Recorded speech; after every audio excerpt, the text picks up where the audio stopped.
And we're live. Welcome everyone to Grad Chat by PhD Balance, where we talk about topics of grad school beyond the academic research and that may be a bit more difficult to talk about in our day-to-day. I'm your host Linda, and I'm currently finishing up my master's in food science in Ireland. And for PhD Balance, I lead Grad Chat, and I'm also a Twitter coordinator. If you like what you see here, make sure to check out our YouTube channel for more episodes, and you can also catch the podcast version on Anchor FM for more grad chats. And don't forget to subscribe for notifications about when we go live. Our topic today is recovering from academic abuse and bullying, and I'd like to welcome our guest, Dr. Heloise Stevance. Originally born and raised in France, Dr. Stevance moved to the UK to study physics and astronomy. She earned her master's in physics in 2015 and her PhD in 2019. She is currently a research fellow at the University of Auckland, studying the evolution of massive stars to better understand how they die and produce supernovae and kilonovae. And outside of research, Heloise is passionate about public outreach and science communication. So welcome. Thank you so much for joining us today. Hi, Linda. Thank you so much for having me here. It's great to have you. It's a super important topic. Not a very nice topic, but very important to talk about. So yeah, definitely. I guess sorry. To dive right in, do you want to explain a bit about what we are going to talk about today and why we're going to talk about it in this way? Yeah, so we're going to talk about academic bullying and abuse and the kind of like toxic relationships that can arise in like a supervisory situation. Now, we've got first-hand experience of that kind of stuff, but we're not going to give students names. We're not going to tell their stories in detail. We're going to just use the royal we to talk about lessons learned, because that topic is not talked about as much as it needs to. It's often very hush-hush, like, okay, here is a 3-step program on how to switch your supervisor at your particular university. And it's like, there is so much more like, human stuff to talk about and personal stuff to talk about how to handle it, how to recover from it. And so that's what we want to focus on, talking about that first-hand, like hands-on experience, in case people have unfortunately found themselves in that situation and need to hear a story that might like echo theirs, because we found that once you start talking about that stuff, because, it's very hush-hush until it happens to you. And then suddenly people sprout out of the ground and it's happened to them as well. Surprising, very interesting. By the way, it's a very serious topic. I'm probably going to make stupid jokes about it. This is a load-bearing coping mechanism. It's not going anywhere. So unfortunately, you're stuck with my silly jokes. Hopefully, I know it can be difficult if it's, a situation you're going through right now to see someone make light of it, but everyone copes differently. So I hope that this content will be useful to you, and that, or to someone you love who might be going through something difficult. Maybe there's some stuff that they will take out of this and make their life a little bit easier. Yeah, that is great. Very important to mention. So I guess to start with, do you want to maybe talk about you and how you felt going through all this? I know that is a very serious starting point, but just to kind of get where your head was at.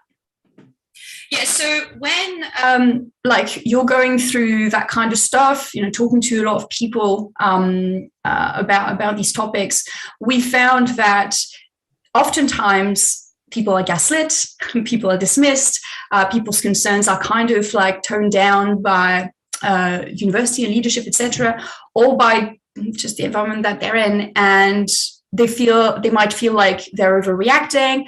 You might feel like you're just being silly. You might feel like it's your fault, because especially if the blame is being put on you in certain situations, you might internalize that. And there is such a thing as taking accountability for your own actions, but at the same time, you need to learn to recognize gaslighting and recognize when there is a duty of care that has not happened. And when you're a student, you deserve a supervisor and a leadership team that can take care of you scientifically, professionally. And if they're not doing that, it's not, the onus isn't on you to upwards manage them so that they can do their job. So I think that's something that's very important to mention, because it's something that seems to come back a lot. Yeah, and it can be very, very difficult when you're talking about a supervisory relationship, because obviously there is that power imbalance, and it's something that you do want to recognize. Yes, some people find it extremely difficult to talk about when they're in the situation and don't get the help they need because they feel like it's their fault, and therefore they either they feel guilt, or they feel shame, or they don't know that help is available if they talk about it. And it's very common obviously all of this is very generic, so everyone's situation is going to be different. But for some people, the toxic person, the abusive person, might exert control over the individual in such a way that they feel that they don't deserve help, or there is no help available. Like the person in power, the supervisor, is the only person that can help them. It's very common in abusive relationships, whether it's in a professional setting or in a personal setting. You see that in domestic abuse. So I think just in general, looking up the cycle of abuse, the starting points of that cycle is a good idea. A lot of women and people in my minority groups, unfortunately, have learned to recognize these early signs, these kind of early red flags of this is controlling a little bit weird, and maybe I'm going to be careful around that person. But some people, especially in managerial positions that, maybe cis-het, white, middle-aged men, are not as accustomed to that kind of, to recognizing early on that kind of dynamic, because, well, maybe they've not been through that kind of stuff, or the people in their life who have been through that kind of stuff don't necessarily talk to them. If you're a woman, you know what to look for. It's, to protect yourself from domestic abuse. People who've been through that kind of situation, whether it's in the workplace or in the home. And so you have an eye to see that stuff early on. So my message to you, especially if you're a mentor and you're more senior and you're in a majority group, look at material that's addressed to people in minority group and written by people in minority group, talking about their experience and how they protect themselves and how they learn to recognize these early signs, because that's the kind of stuff that you want to see early on, not that you see someone being a little control and be like, you're an abuser. No, that's not how it works. But it's just being aware of these things, so that if a situation arises, you're not like, oh, I think it's just bad chemistry. No, honey, please. So yeah, that's very fair. And I guess you mentioned help quite a bit there. So where are good places to look for support? Okay, so in the things I've heard and the things I've seen, what we've realized is that there's different kinds of help that you might need when you're in a situation like this. And the way I would divide it up is in three groups. You need academic help, you need pastoral help, or personal, and political help. So you need someone who's going to be able to give you academic support if you're in a situation where your advisor is withholding stuff that you need to do your job, right? That's pretty common in academic bullying. People will withhold information, will stop you going to certain meetings maybe, or leave you out of certain emails. So having someone who can give you academic support would be my first thing to look for. Now, depending on your topic, it can be difficult if there's only one person in your group that does that's what your advisors do. It can be tough. Maybe there's colleagues abroad that can help, or someone who's a little bit tangential who just understands enough to help you navigate that sort of situation. Then the pastoral support, that personal thing, like just talking through situations that are difficult in a safe environment, in a confidential environment. It's very important, because these are high stress situation, very emotional situation, and there's nothing wrong about being emotional about that kind of stuff. There's in our patriarchal society, there is kind of a war against emotions for some reason. It's okay to say you're emotional about something if something's very upsetting, if something's not right.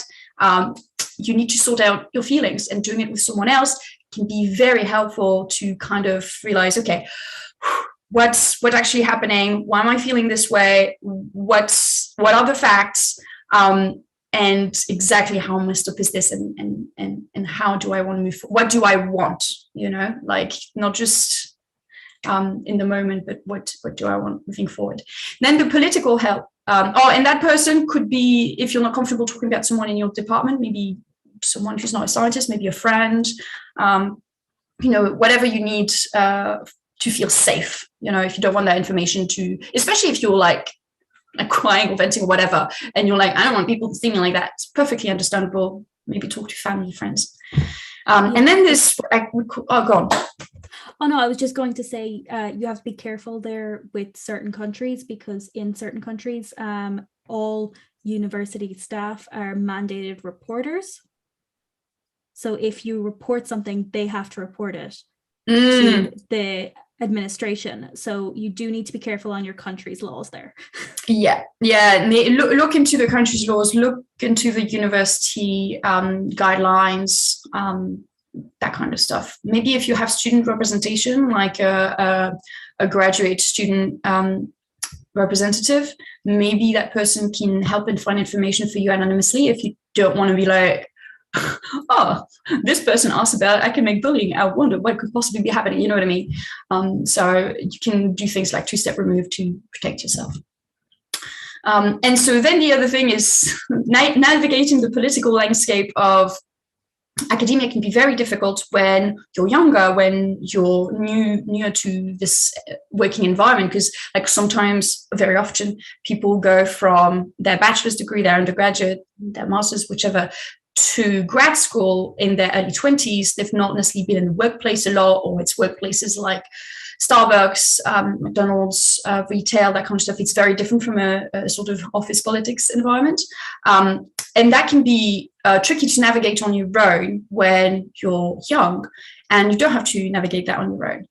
Now, if there is something with like everyone can report, maybe go to somebody who's maybe a bit older than you, who knows a bit more about life, who's maybe had that like a shitty boss in their data science job, whatever. But if you can talk to an academic, it's even better, an academic you trust, because they'll know how the department works and how the people in the department work. Because realistically, the system is only as good as the people who act within it, right? A university can have the best code of conduct, flashy slides, etc.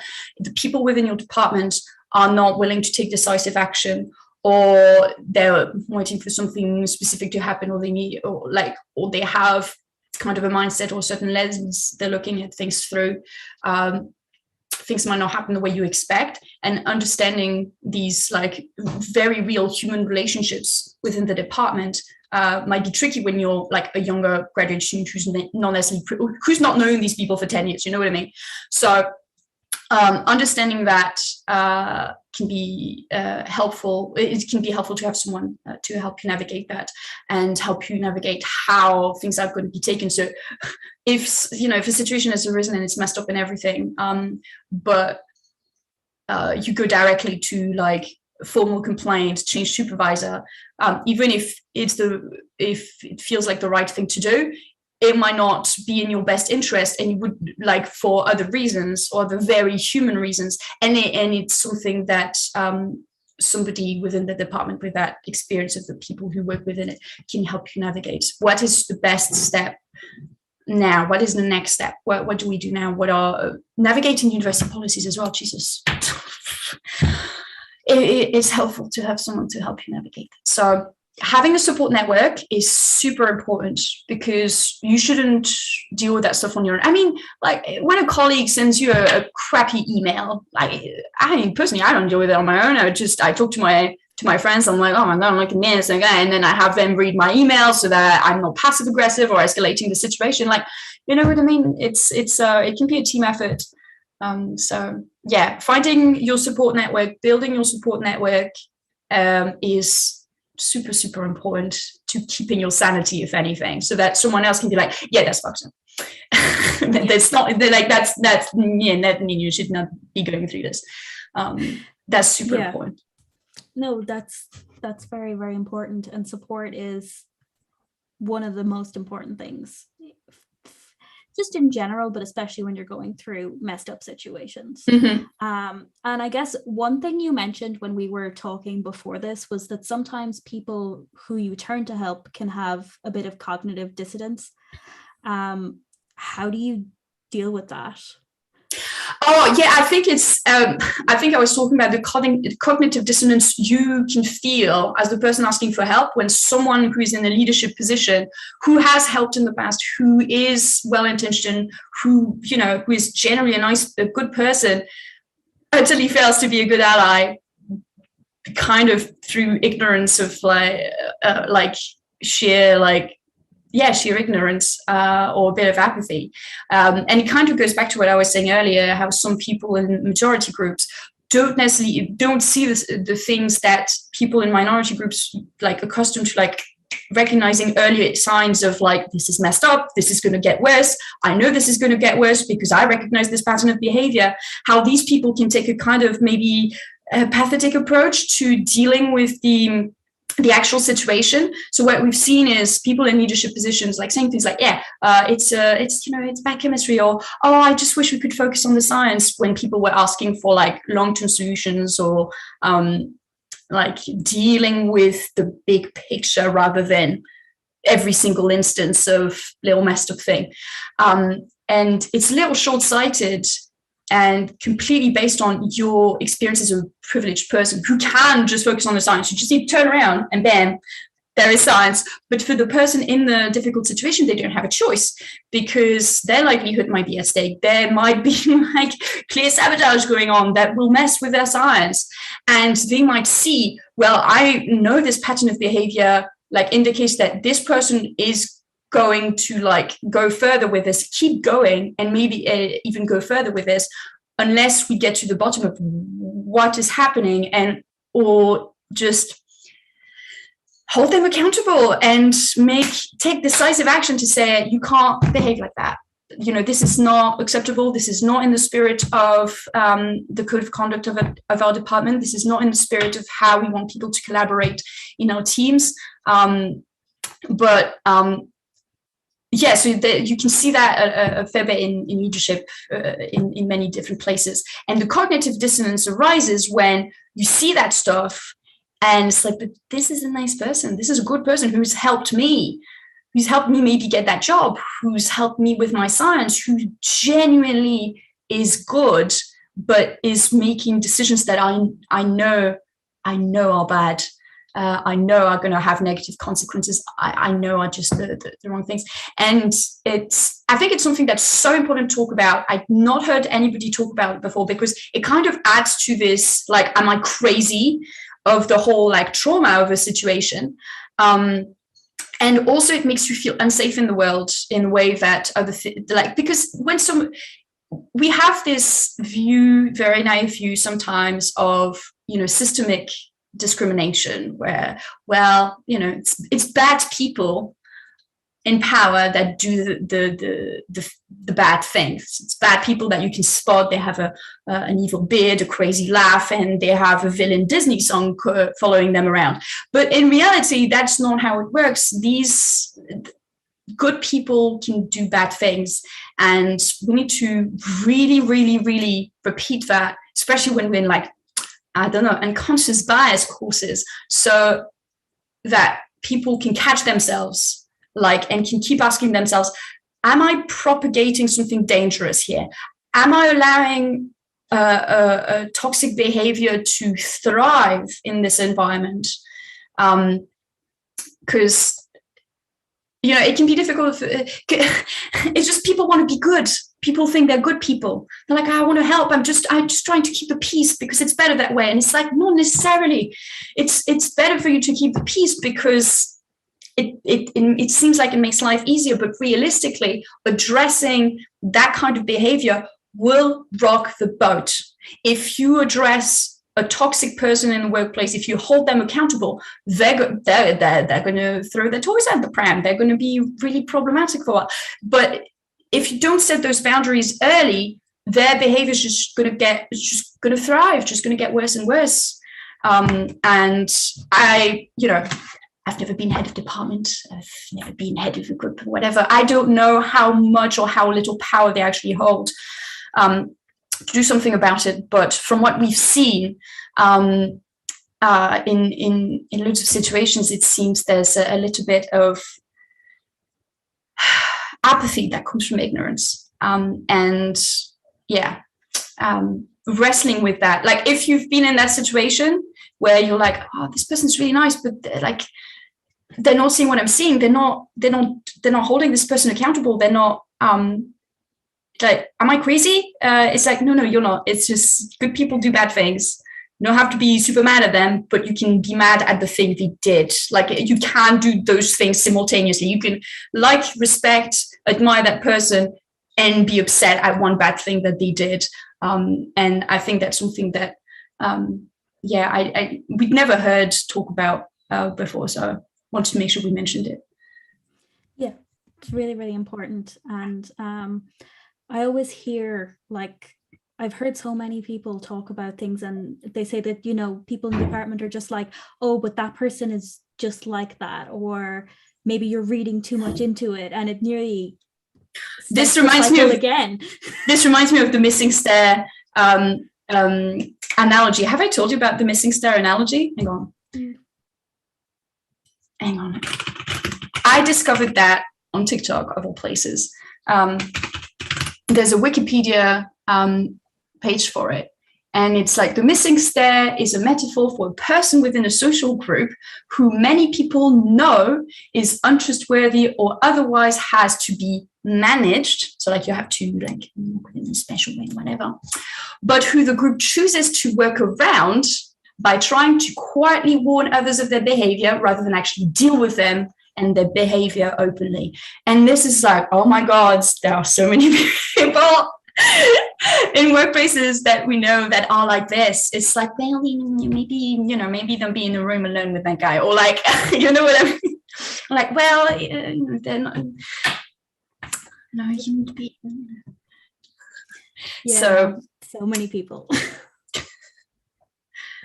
But yeah, I guess let's maybe move on a little bit because we have a load we want to talk about. Yes. That wasn't the smoothest transition, but we'll go. Transition all the same. It's fine. Just I'll wave my arms to make it smoother. Keep going. Let's talk about healing. Now that is a big topic, but where do you even start? How do you even start? I know, like that's such a good question. That is something that we found just was completely surprising because we thought, a lot of us thought, you leave the situation and then you're good, because obviously you're free of that like environment that is toxic, that is bad for you, and so then you can go on and be your best self. I've even heard people like say things like this, to students, being like, "Oh, don't worry about it. Just a few more months, then you're out. Then you're going to be happy. It's going to be fine. You're going to be great."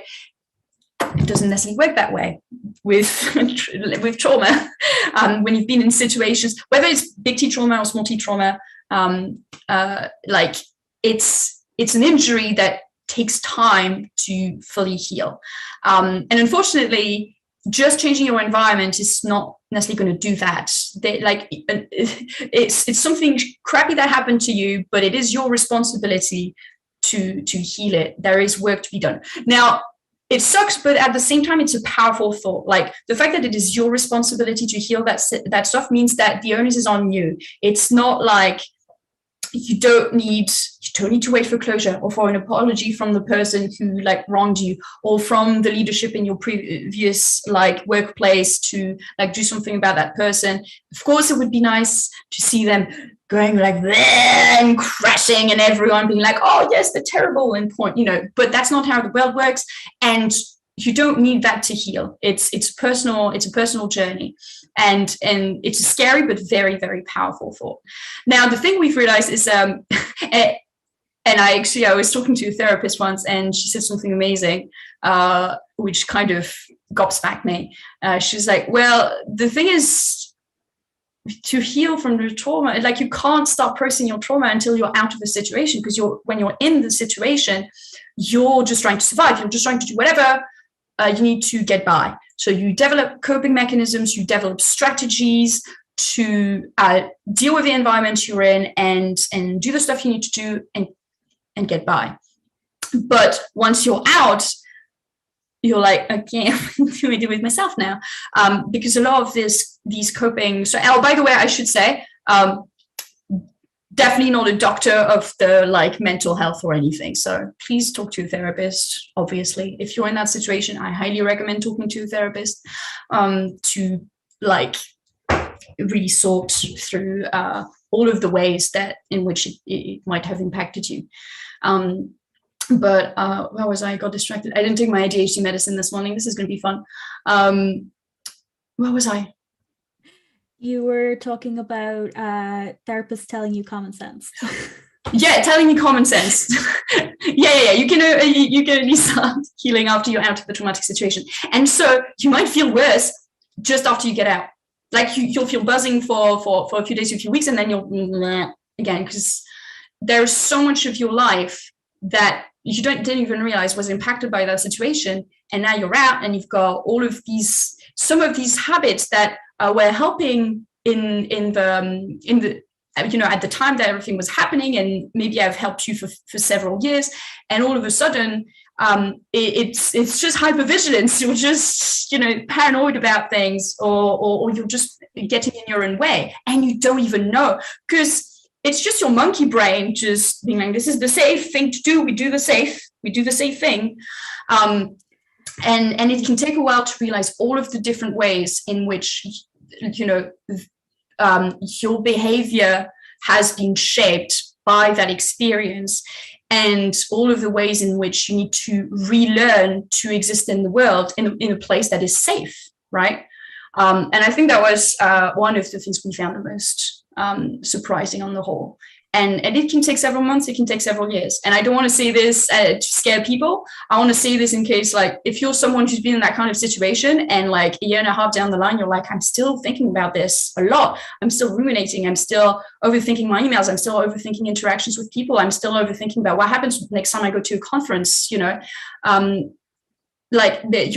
This is genuinely part of that journey. And it takes a while to rewire your monkey brain. Yeah, and the thing about it is, one thing that therapy can be good for is finding those behaviors, because sometimes you may not even know you're doing it. Mm-hmm. You've done it automatically out of protection, out of trying to keep yourself safe, and you don't even notice. Like and this is going to be a personal example, but for years, I didn't notice that I still get nervous when I have to go into someone's office. Even if I have an appointment with them, I'm still like, oh, do I go in? Do I not go in? Maybe I should wait. And I didn't notice that for years. And you think I would, but I didn't. It's such a great example. It's loads of little things like that. And for the people who have not been through that kind of situation are like, oh, well, it's just, knocking on someone's office. It's like, there are so many little things. it can also have affected your self-esteem, like eroded your self-esteem, but through such a long period of time that you're like, you don't really feel like yourself, but you don't remember what it's like to feel like yourself. So you're like, well, how do I do the thing? and it takes a long time to work through it, probably because it's something that has to be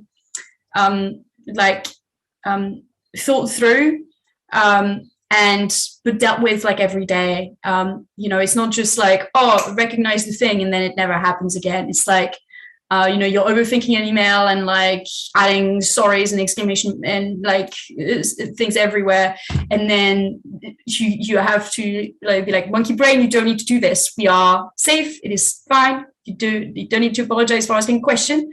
You need to over explain yourself. It is fine. We're in a safe situation. And then work through removing all of these weird things but you do that over and over and over again for several months until slowly your monkey brain realizes that it's fine, it's a safe situation, you don't need to overthink things, you don't need to be hyper vigilant. But it takes some time. Definitely. And I know be patient with yourself. People don't like to hear that it takes time. It's the worst when you're in it and people are like, it takes time. Because you're like, oh, I just want it over now. Yeah, it's like, when is this going to be over? Literally, when? Why am I still worried about this? Yeah. And it's kind of very sad that obviously you have to deal with the results of someone else's behavior, but that is unfortunately how it happens. Yeah, the person that gets hurt is not the abusive person. Now something I do want to say is, and knowing that from personal experience in my family, cycle of abuse, yes. The old saying says, hurt people, but for seriously, people who have been abused, who don't know they have been abused, and who internalize that kind of stuff can become abusers in the future.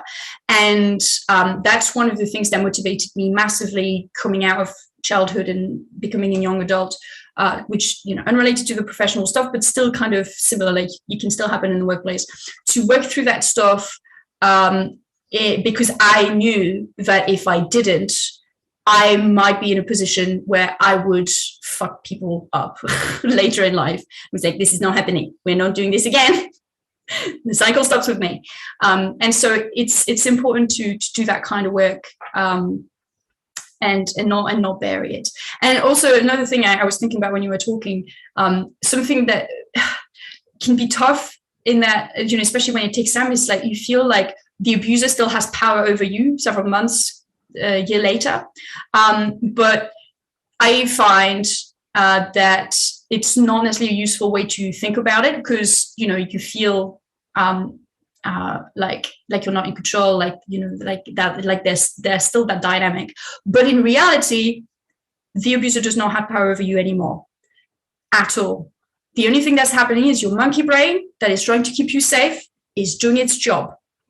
Your brain is just doing its job, and it takes time to rewire your brain, but you're just trying to keep yourself safe. So don't feel bad. Don't feel like you're broken. Don't feel like you're giving, the bad person more power than they should have over you. It's just your brain trying to keep you safe and doing it not great, but it happens. When we're humans, we're flawed, but you're not broken. You're not alone. It's part of the process. It sucks. I promise you, it gets better. I think that is such an important point. I'm going to say it again, that we promise it gets better. Yes. Because that's if you take one thing away from this, do take that, and also it may get worse before it gets better, but it will get better. Those are the two things you need to take away from this entire episode. Yes. And it can come in waves as well. Progress is not a straight line. It can get worse and then better, and then a little bit worse and then a little bit better. But the overall trend is you will you will find yourself at the end of this, and it might not be the same self that you were before the situation, because between everything that happened in the situation and all of the healing time, it might be several years down the line, and you'll have learned a lot from the crappy stuff you went through. So you might not be the same person at the end, but that doesn't mean it can't be somebody you love. So just be patient, and look forward to discovering who you're going to be at the end, because I'm sure you're going to love it. Yes, honestly. So we have been talking for 35 minutes already. I'm so sorry. No, it's totally good. I guess before we end, is there anything that you really want to bring in here? I think we've said all of the important stuff, like it's going to get better. It sucks. We're sorry it happened to you, or to the person that you love. Take one day at a time, and be patient with your monkey brain. It's doing its best. Very, very important. All of that. And I guess another important thing is, where can people find you if they want to hear all about your musings? All your musings, not abusing, No, not abusing, it's musing. I'm on Twitter at Sydonahi, so Sydonahi. Yes, it's a weird word. I picked it around the years of my MySpace years when I was a teenager, and then I never changed it, and now I'm stuck with it, but I love it. It's a relic from the early 2000s, mid 2000s. And hfstevance.com for my website. I didn't flag this. I wrote a blog. I interviewed a whole bunch of people who changed advisors, like in the mid to late 2019. And I wrote 2 blogs about situations in which people have had to change advisors, called The Good, the Bad, and the Ugly. So to cover a whole range of situations, from my supervisor was ill, or it didn't quite work out, and they helped me find another advisor, to it was literally an experience that destroyed me, and like all that stuff, so that people can find something they recognize in it. And then the second blog is about like advice that people wish they'd heard, either before they picked the advisor, when they were in the situation, or after. So you can find that on my website. It's in the blog section, and it's a little further down because it was written in 2019. But it's still one of the some of the pieces that drive the most content, because there's very little out there to talk about that stuff, and this is like first-hand experience people have had. We will link it below in the description of this episode so people can find it. But I guess the main thing is you have a lot of awesome content. You are awesome, just in general. Thank you so much for being a guest. Thanks so much for inviting me. So this has been Grad Chat by PhD Balance. We go live every second Saturday at 3 p.m. Eastern, 12 p.m. Pacific. Episodes are posted on our podcast, hosted on Anchor FM on Tuesdays, and the podcast is also available on all major streaming platforms. Until next time, goodbye and take care of yourself. Bye.